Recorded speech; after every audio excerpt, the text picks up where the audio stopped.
In the 3rd century, during the turbulent Three Kingdoms period, a child was born in China who would become one of the greatest poets in Chinese history. His name was Cao Zhi, and from the beginning, his life was defined by one impossible question: what does it mean to have everything and lose it? He was the 3rd son of Cao Zhi, the most powerful warlord in China. From childhood, Cao Zhi showed extraordinary talent. He could write poetry at age 10. His father loved him best of all his sons. At one point, Cao Zhi considered making Cao Zhi his heir. The brilliant son seemed destined for greatness. He wrote poems at banquets while others were still thinking. He composed on horseback. He wrote while drunk, while sad, while celebrating. Wang Bai, a later scholar, said that Cao Zhi's talent appeared once every 500 years. His poems combined passion, music, and philosophy in a way that had never been achieved before in Chinese literature.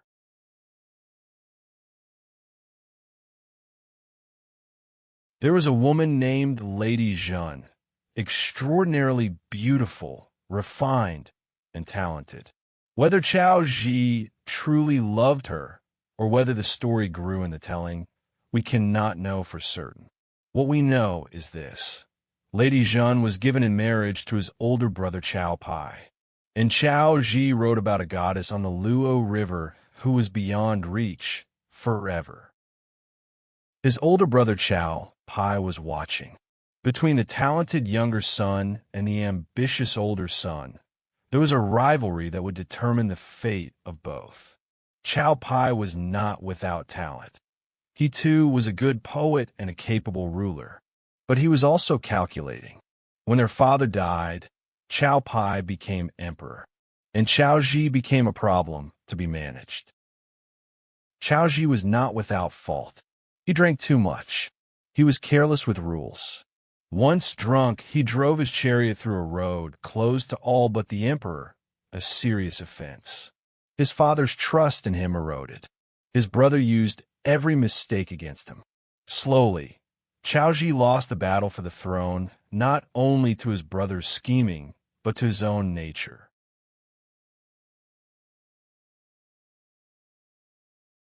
One day, the Emperor Cao Pi summoned his brother and gave him an impossible command: compose a poem in 7 steps before you finish walking across the court. If you cannot, you'll be executed. It was the ultimate test of talent as a form of power. 7 steps, a poem, or death. Cao Zhi wan ge, and spoke, burning the beanstalk to cook the beans. The beans weep inside the pot. We grew from the same root. Why do you boil me with such haste? The emperor wept. He could not execute his brother. The poem had disarmed him completely. 7 steps, 5 lines, a masterpiece that has survived 1,800 years. But saving his life did not free him. For the rest of his days, Cao Zhi was moved from one remote province to another, watched, controlled, never given real power.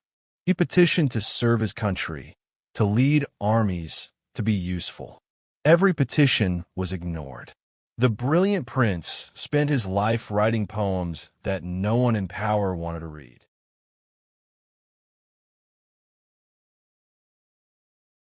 After Lady Zhen's death, killed by her husband Cao Pi over a court intrigue, the emperor gave Cao Zhi her jade pillow as a gift. When Cao Zhi received it, he wept. That night, crossing the Luo River on his way back to exile, he had a vision. A goddess on the water. Her face was Lady Zhen's face, and he wrote what many consider the most beautiful prose poem in Chinese literature, the Ode to the Luo River Goddess. The poem describes the goddess appearing on the river, light as a startled wild goose, graceful as a wandering dragon. They speak. They long for each other. But she belongs to the river, and he belongs to the mortal world. She turns back one last time, and she is gone. He watches from the bank until the water empties and his heart is empty too. Was the goddess Lady Zhen? Scholars debate this still. Cao Zhi never said so directly. Perhaps it did not matter.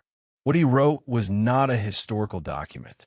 It was what every human being feels when they have lost something irreplaceable, the thing they saw once, briefly, that was more beautiful than anything the world has offered since.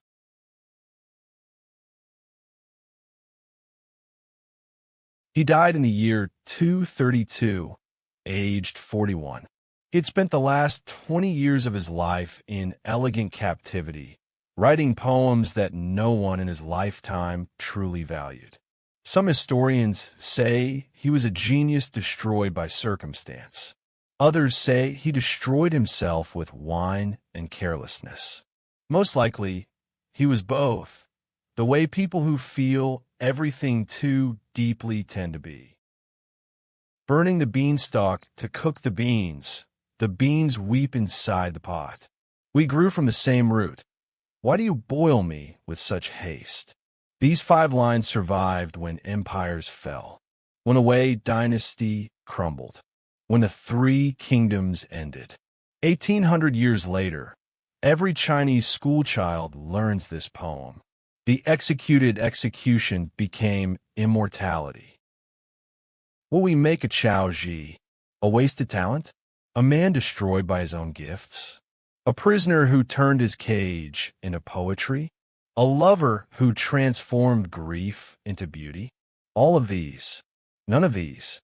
He was a person, complicated, flawed, extraordinary, who lived in impossible circumstances and refused to stop creating. The world is still reading what he wrote in those circumstances.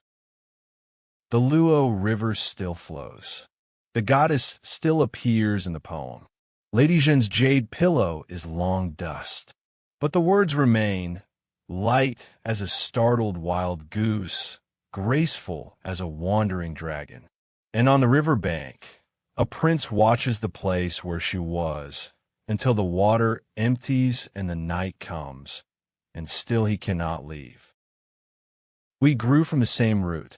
Why do you boil me with such haste? Cao Zhi, Wei Dynasty, China, 192 to 232.